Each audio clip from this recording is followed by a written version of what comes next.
Here's your divorce papers. My new wife will take care of everything now, so get out, you useless woman. My husband sneered as he handed me the divorce papers. I had been caring for his mother for about 8 hours every day. Wait. This is so sudden. I stammered. It's not sudden at all. You just didn't notice that Leighton and I have been together for 2 years already. I stood there, dumbfounded by his words. 2 years. Had I really been so blind for such a long time? I'm pregnant with his baby. That's why you're no longer needed, the woman named Leighton said, and they both burst into crude laughter. I glared at them, my shoulders trembling with anger and frustration. Seeing my reaction, they laughed even harder. At that moment, something inside me snapped. I felt the corners of my mouth turning up involuntarily, and what came out was a drawn-out "okay." I was actually thinking I'd reached my limit too.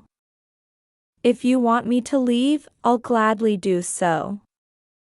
But make no mistake, I will be getting compensation. Right after that, I left the house without telling them anything about his mother's condition. My name is Anne, a 41-year-old housewife. I had been living with my husband Wynn and our 15-year-old son Flynn. Wynn and I got married when I was 26. When we discovered I was pregnant, I was already showing. We didn't have a wedding ceremony because of this, which greatly displeased my mother-in-law. She never let me forget it. When we went to formally announce our marriage, she said, "What am I supposed to tell our relatives about this shotgun wedding? Maybe your family doesn't mind such things, but that's not how we do things here." Mom, we just got the order wrong, we were planning to get married anyway. Besides, these days, getting married because of pregnancy isn't unusual at all. What matters is that I'm marrying the person I want to marry, Wynn had defended me. That's not the point. I care about our reputation. Having a shotgun wedding is just so embarrassing. My mother-in-law was always obsessed with keeping up appearances and strongly opposed our marriage. However, with a new life growing inside me, we couldn't give up on getting married for our child's sake. Finally, my father-in-law stepped in and convinced her to accept our marriage.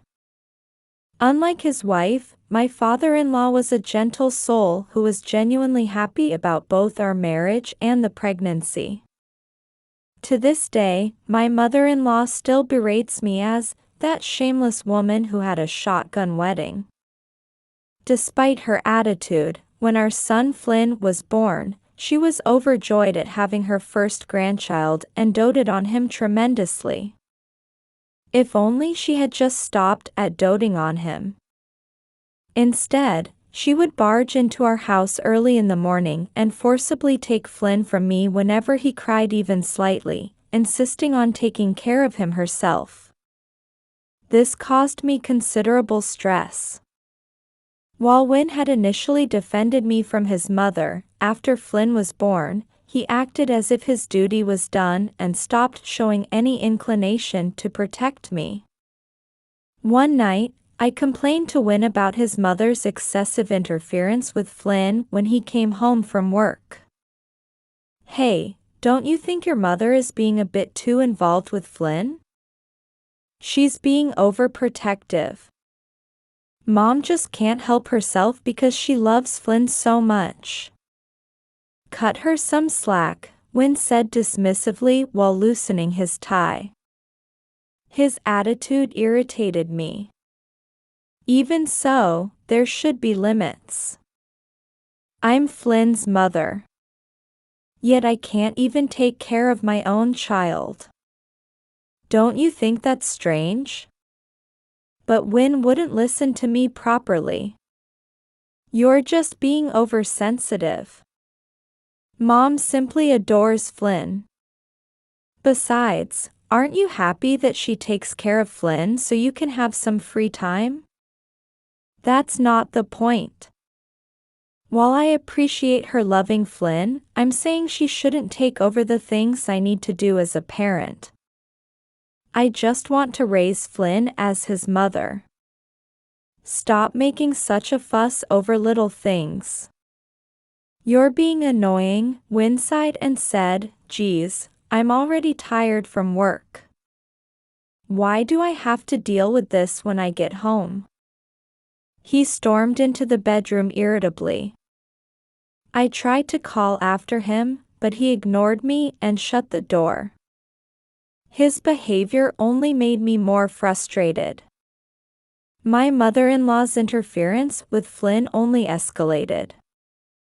Then something unbelievable happened when Flynn was 5 months old and starting on solid foods. One day, as usual, I had prepared Flynn's baby food and returned to the living room where he was waiting, only to find my mother-in-law feeding him something. What I saw made me stop in my tracks. Mother-in-law? What are you doing? She turned around at my voice. She was chewing something. Oh, I'm just feeding Flynn his rice. Then she spat what she had been chewing onto a baby's spoon. I was horrified to realize she was pre-chewing rice and feeding it to Flynn. That's unsanitary, was my immediate thought, and I quickly took Flynn from her. Please stop. Why are you shouting? This is how babies have always been fed. This is how I raised Wynn too. Holding Flynn close, I said with a trembling voice, please don't treat Flynn the same way. That's not how we want to do things. What? Are you criticizing my parenting methods? No, that's not it.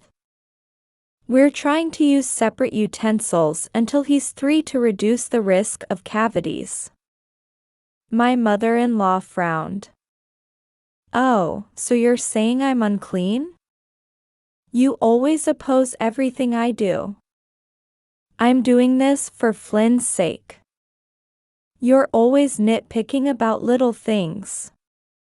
This isn't a small matter. This is about Flynn's future. That's enough, she snapped, pushing away from the table and storming out of the living room. Watching her leave, I thought to myself, I really can't deal with this woman. That night, Wynn came home and immediately confronted me. I heard you talked back to Mom again? Apparently, his mother had complained to him. It wasn't talking back. I was just trying to do what's best for Flynn. That is talking back. Mom has more life experience than you. She's taking care of Flynn, you should be grateful instead of complaining. I am grateful. But when she feeds Flynn in such an unsanitary way. Wynn furrowed his brow and cut me off. What unsanitary way? I was raised that way, and all babies were raised that way. You just don't like anything Mom does, do you? That's not true. You're saying the same things as your mother. You don't understand my feelings at all. My voice shook as I tried desperately to hold back tears. Have you ever considered Mom's feelings? Wynn snapped, then headed straight to the bath without another word. Watching him walk away, I realized this man is no longer on my side. My throat tightened as I fought back tears. I couldn't cry now. I'm a mother, I need to be stronger than this. I told myself this as I slowly made my way to the living room, where Flynn was playing with his toys. Seeing his innocent face brought some peace to my heart. And then I remembered, I did have one ally. After dinner, while Wynn was lounging in the living room, I slipped into the bedroom and called my only ally, my father-in-law. After several rings, his gentle voice came through. Is something wrong? His kind tone made my tears flow, and I explained what had happened that day through my tears. I'm so sorry for the trouble my wife is causing you. I'll talk to her. Thank you. I'm sorry for bothering you, I managed to say through my choked voice. Don't shoulder everything alone. I'm happy when you come to me with your troubles. No matter what my wife or son says, Flynn is your child, so raise him your way. It's okay. You're a good mother, you should have confidence in yourself. His words brought fresh tears to my eyes, but these were different from before. Thank you. I think I can keep going now. After hanging up and sitting on the bed, I took a deep breath. I felt like my father-in-law's words had given me strength. My eyes were probably red, but my insensitive husband wouldn't notice. Hey! We're out of beer. Wynn called from the living room. I answered him and whispered, "Let's do this," to myself before opening the door. Afterward, it seemed my mother-in-law had received quite a stern talking to from my father-in-law. Her unannounced visits and frequent calls decreased, and I was able to spend peaceful time with Flynn. However, this peace didn't last long. Within days, her unannounced visits resumed, along with her snide remarks. But knowing my father-in-law was on my side made it somewhat bearable. As Flynn grew older, my mother-in-law's interference only increased. My father-in-law would notice and intervene, things would calm down temporarily, but soon return to how they were. This cycle made me sigh more and more frequently. One concerning thing that emerged from this pattern was that Flynn became quite passive, rarely expressing his own desires, because my mother-in-law would give him everything before he could even ask. However, something wonderful happened shortly after Flynn started elementary school. One day, after watching a violin performance on TV, Flynn was deeply moved and declared, "I want to learn to play the violin." It was rare for Flynn to express wanting anything, so I was genuinely delighted.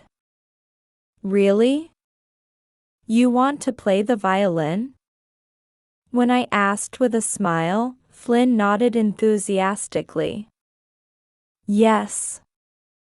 I want to be able to play as beautifully as that. Seeing Flynn's animated expression after so long, my mind was made up. Of course. I understand. Let's look for a violin school. Yay! Flynn jumped for joy. I started searching for violin schools, but my mother-in-law and Wynn were not pleased with this development. Violin? Why? He was really inspired by a performance he saw on TV. Absolutely not. Violin is for girls. It's ridiculous for a boy to learn such a thing. You must have put strange ideas in his head, but I won't allow it. I was stunned by my mother-in-law's cold response. I couldn't help but respond. Why not? These days, it's not unusual at all for boys to play the violin. Please don't reject it outright. But my mother-in-law wouldn't listen. Don't talk to me like I'm some old fogey. Flynn is going to be a doctor in the future, so he should go to cram school instead of playing violin. That's right. You should just quietly listen to what Mom says. Flynn, instead of playing pretend like that, you should study hard and become a great doctor like Grandma says. Flynn said nothing, just hung his head. Their words finally made me snap. I want to let Flynn do what he loves. Besides, what he becomes in the future isn't for us to decide, it's Flynn's choice. But my mother-in-law interrupted me, shouting, "Enough. You're always talking back. Why don't you listen to me for once?" I absolutely oppose this. She stormed out of the room in a foul mood. Wynn added, "See what you did? You made Mom angry. This is what happens when you're so stubborn. Forget about the violin and send Flynn to cram school," before following after his mother. Left behind, I clenched my fists in frustration and helplessness. Flynn, who had been watching us worriedly, came to my side. "Mom, am I not allowed to learn violin?" Seeing tears in his eyes, I hugged him gently. "It's okay. I think it's wonderful that you want to learn violin. Let's look for a violin school together." And so, despite my mother-in-law's opposition, I enrolled Flynn in violin lessons. My mother-in-law was so displeased with Flynn for not following her wishes that she suddenly stopped doting on him altogether. Several years passed, and Flynn turned 14. That year, misfortune suddenly struck my mother-in-law. She suffered a stroke that left her right leg paralyzed and her speech slurred. She needed care for almost every aspect of daily life. While they initially considered putting her in a facility, she cried and refused, so they decided to care for her at home. However, whenever the care manager came to assess her level of care needed, she would try to act normally, resulting in a lower care level rating. This meant we couldn't hire helpers at a reduced cost. My father-in-law was approaching retirement and couldn't quit his job, so he asked me to help with her care. "I'm sorry to ask this of you, but could you help care for my wife? I'm just a few years from retirement. If I quit now, I won't get my full pension, and we still have a mortgage. I feel terrible asking, but could you care for her until I finish working?" Seeing my father-in-law's pleading face, I hesitated. Given my history with my mother-in-law, I honestly didn't want to do it. But I couldn't bring myself to refuse the man who had always been on my side. After some thought, I nodded slightly. As I watched him leave, repeatedly expressing his gratitude, I wondered if I could handle this new caregiving role. My instincts proved right. My mother-in-law's attitude was harsher than I'd expected. Despite her slurred speech, her sharp tongue remained intact, and her verbal abuse towards me escalated daily. One day during care, she spat at me, "I'd rather die than be cared for by someone like you." Though her speech was unclear, the meaning cut deep. I sighed inwardly and replied, "Please don't say such things." "Shut up. A thoughtless woman who lets her son play violin will raise a thoughtless child. I can't believe you let him continue with that ridiculous hobby. Please stop speaking ill of Flynn. He loves playing the violin and works very hard at it." Don't criticize him when you don't even know how he feels. Perhaps because I, who had never raised my voice before, suddenly shouted, my mother-in-law looked surprised for a moment. But she quickly narrowed her eyes and shouted back. How dare you speak to me that way? Get out. She started throwing whatever she could reach. Stop it. Please. As I instinctively covered my head with my hands, she became even more hysterical. What kind of mother are you, not even able to raise your child properly?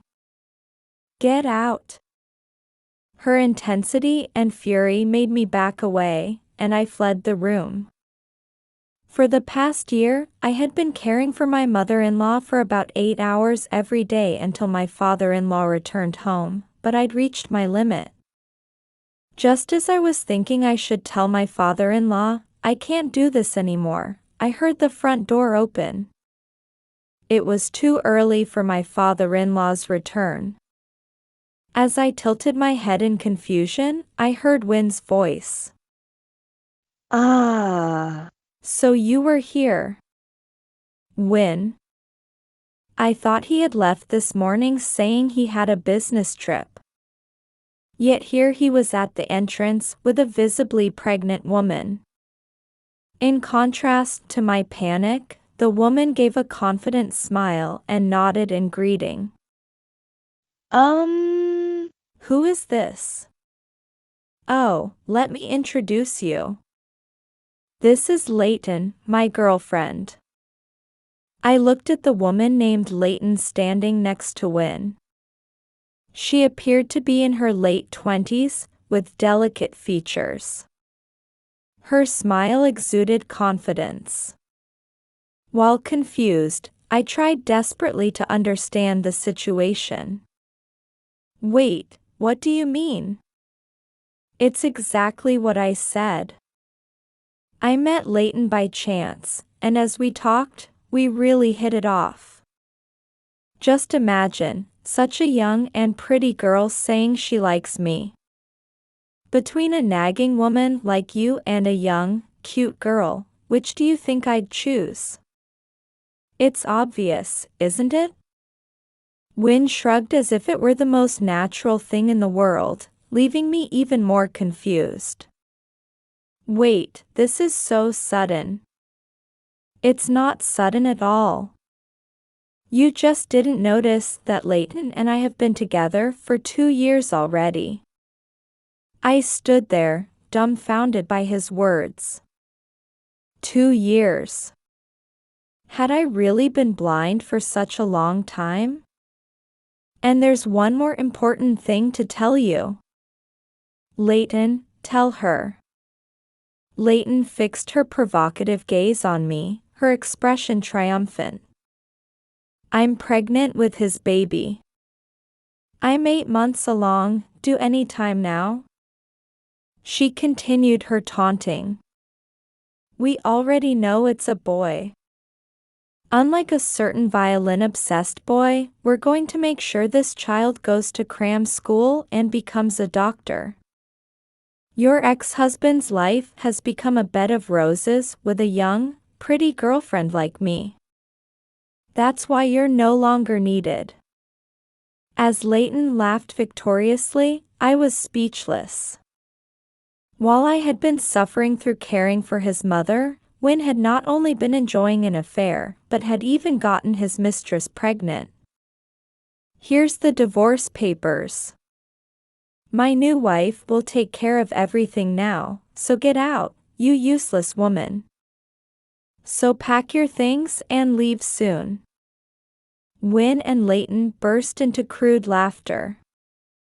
I glared at them, my shoulders trembling with anger and frustration.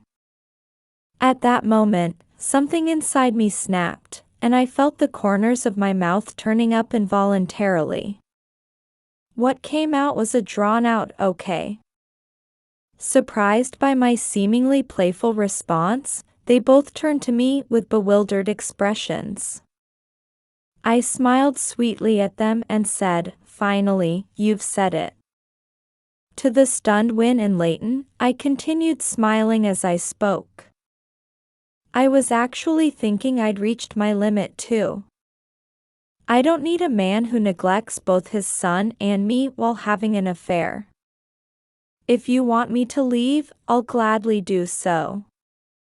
But make no mistake, I will be getting compensation. Compensation? What are you talking about? Now it was Wynn's turn to be taken aback by my unexpected response. I continued calmly. Of course. Since you're the one who had an affair, you'll pay compensation. $30,000 each. $30,000? Ignoring their pale faces, I continued matter-of-factly. I'll only accept a lump sum payment. You'll be hearing from my lawyer soon. After filling out the divorce papers and placing them on the table, Wynn and Leighton finally started to look panicked. Had they thought everything would go their way? Wait a minute. I won't wait. I'll keep these papers until the divorce terms are settled.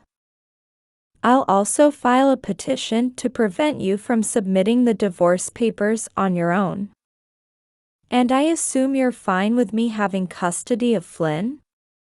You'd only ruin his future anyway. I put the divorce papers in my bag and turned my back on them. Wait just a minute. Who do you think you are, making decisions on your own? Be quiet. You're the ones who've been making decisions on your own all this time. Do you have any idea how hurt I was, not knowing anything? $30,000 isn't even enough compensation. Looking back at their frustrated faces one last time, I added, "Oh, and congratulations on your pregnancy." Then I left the house without telling them anything about his mother's condition. Wynn must have been desperate to marry Leighton because he quickly agreed to my terms and our divorce was finalized. I got custody of Flynn. For the time being, Flynn and I moved into a monthly rental apartment. While I couldn't help wondering about my mother-in-law's condition, she had my father-in-law, and Wynn's new wife was supposed to take care of her, so I tried not to worry about it now that I was no longer part of the family. 3 months after the divorce, job hunting for the first time in 15 years went surprisingly smoothly. I found work as an office administrator. Flynn seemed to be gradually adjusting to our new environment and was practicing violin more enthusiastically than ever. Our new life was finally getting on track. One evening when I returned from work, I noticed several missed calls on my phone. They were all from Wynn, and even as I checked the history, more calls kept coming in. I wondered what he wanted after all this time, but his persistence made me finally answer. Anne. Finally. About Mom. Wynn's voice was a mix of panic and exhaustion. Mom's in really bad shape. She's basically bedridden now, and I don't know what to do. I knew my mother-in-law's condition had deteriorated. Actually, she was already nearly bedridden when I left. What are you talking about? Your mother was already almost bedridden long before I left. That can't be. Her care level was just support required, wasn't it? At least, that's what I was told. Look, I tried to tell you this many times. Your mother would act perfectly fine whenever the care manager came, so her assessment came out lower than it should have been.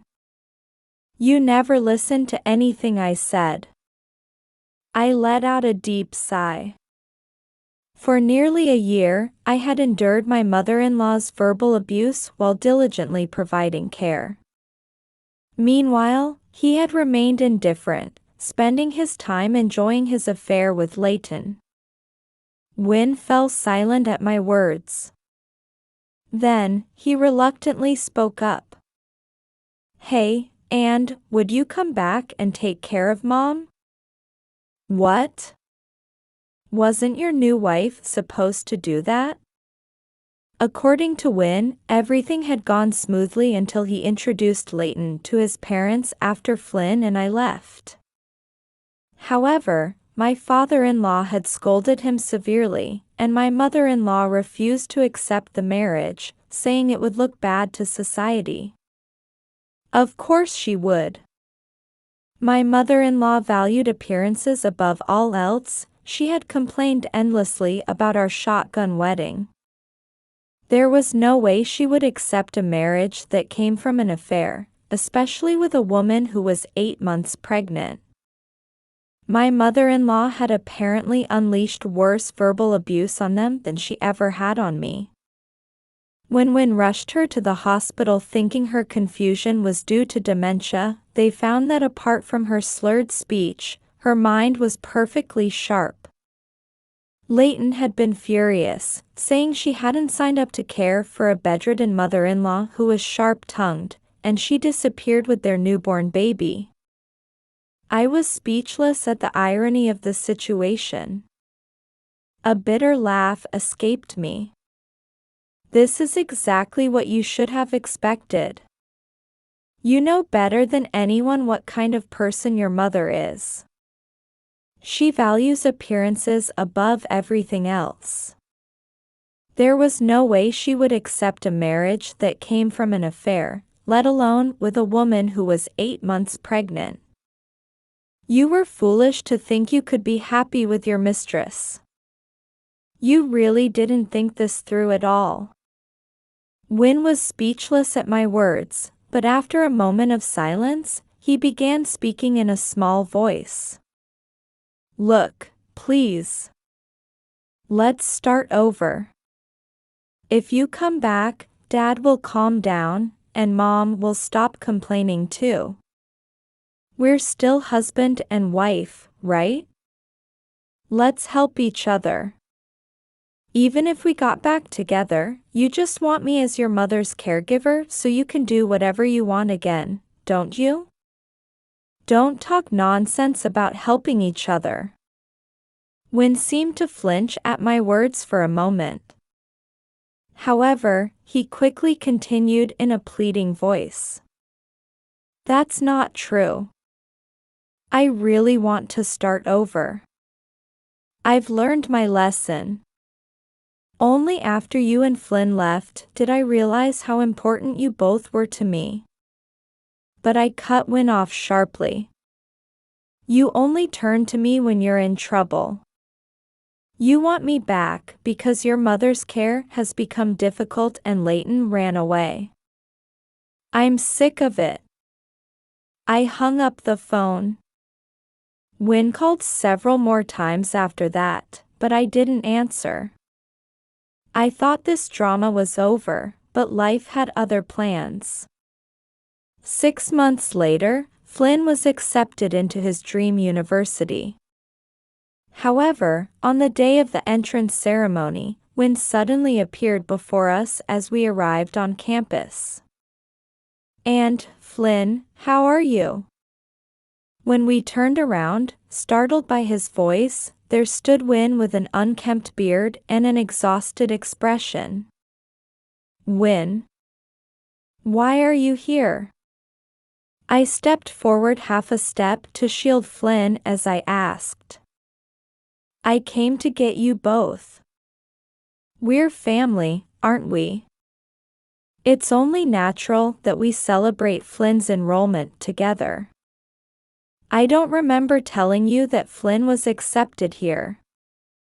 As I glared at him suspiciously, Wynne's lips curled into a smirk. That smile sent a chill down my spine. I felt something ominous and gripped Flynn's hand more tightly. Wynn, how did you know? Have you been stalking us? Wynn shrugged and answered as if it were perfectly normal.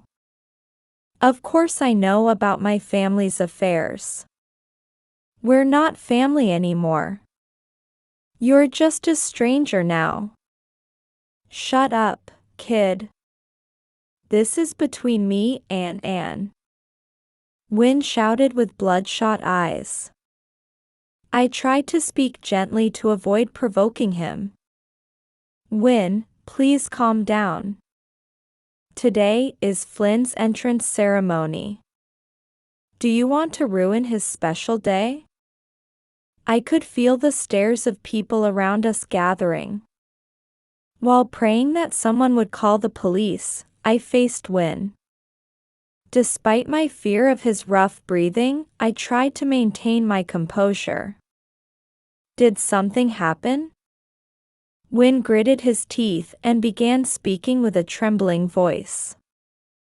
I'm finished. I got into a fight with a major client at work and was demoted. Not just demoted, my salary was cut by more than half. I finally got Mom into a facility, but the costs keep piling up. Everything's gone downhill since you left. Then he turned his gaze to Flynn, and there was an unsettling look in his eyes. Flynn, you can help me. I saw it on social media. You're a popular violinist now, aren't you? I just need a little help. Come on, lend me some money. Wynn reached out his hand toward Flynn. Flynn, don't you want to help me? However, Flynn's response was cold. I'm not your son anymore. This is what you brought on yourself, isn't it? Deal with it yourself. Wynn's face turned red with anger at Flynn's cold words, and he clenched his fist. Then he raised that fist toward Flynn. You ungrateful child. Stop it. Don't you dare lay a hand on Flynn. I quickly stood between them and closed my eyes, bracing for the impact. However, the expected impact never came. When I nervously opened my eyes, I saw Flynn holding Wynn's arm. Using force when someone won't do what you want, you really are the worst. Damn it. Let go. Remember what you and Grandma used to say? That violin was just like playing house? Well, that a playing house is now recognized by society, and I'm in a better position than you. I'm even stronger than you physically. How does that feel? As Wynn glared angrily at Flynn's provocative smile, my prayers were answered. Police sirens could be heard approaching. Wynn tried to twist away from Flynn, but Flynn held his arm even more firmly. Ow. Stop. It hurts. As Wynn's screams echoed, the police car arrived. With many witnesses present, Wynn was immediately put in the patrol car and taken away. The crowd that had gathered gradually dispersed as the situation calmed down. Mom, are you all right? Flynn was concerned about me, but I was more worried about him. Flynn, are your hands okay? You're a violinist, you shouldn't have done something so rough. I frantically took his hands and began checking them carefully, moving each finger and looking for any swelling or pain. Mom, calm down. I'm fine, really. Look. Flynn smiled gently and slowly opened both hands to show me. Really? Nothing hurts? Really, I'm fine. Don't worry. Flynn gently placed his hand on my shoulder, and its warmth finally helped me regain some composure. Later, Wynn was arrested for attempted assault. While he avoided prison time, he received a guilty verdict with a suspended sentence. This incident further worsened his position at work, and rather than just being demoted, he was fired. My mother-in-law's condition continued to deteriorate.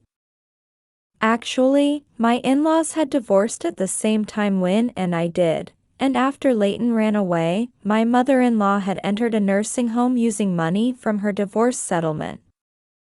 However, when Wynn could no longer afford the monthly nursing home fees, he had to take her back home. But Wynn, having no experience in caregiving, struggled with caring for his bedridden mother and became overwhelmed by her constant complaints. Eventually, he became exhausted from caring for her and fell ill himself, ending up having to receive social welfare support. Perhaps it was karma that they now had to live closely together while blaming each other, more dependent on each other than ever before. Meanwhile, our lives have been going better than we could have imagined. Flynn's violin talent blossomed further at university, and he won numerous competitions both domestically and internationally. Combined with his social media popularity, he's now gaining attention as an up-and-coming violinist. As for me, I had the opportunity to work in music event planning, where the musical knowledge I gained from living with Flynn proved valuable. Now I'm involved in meaningful work like planning classical concerts and projects supporting young musicians. After one concert, we had plans to meet my father-in-law for the first time in a while. When we entered the restaurant, he greeted us with a warm smile. "Flynn, that was a wonderful performance. I'm truly blessed to have such a talented grandson. It's all thanks to Mom and you. I could only get this far because you both supported me back then. Thank you so much." I felt tears welling up with emotion. Looking beside me, I saw my father-in-law was teary-eyed too. "Let's have a toast." Flynn raised his glass, and we joined him with smiles. To Flynn's success, Anne's career, and our wonderful future ahead, cheers.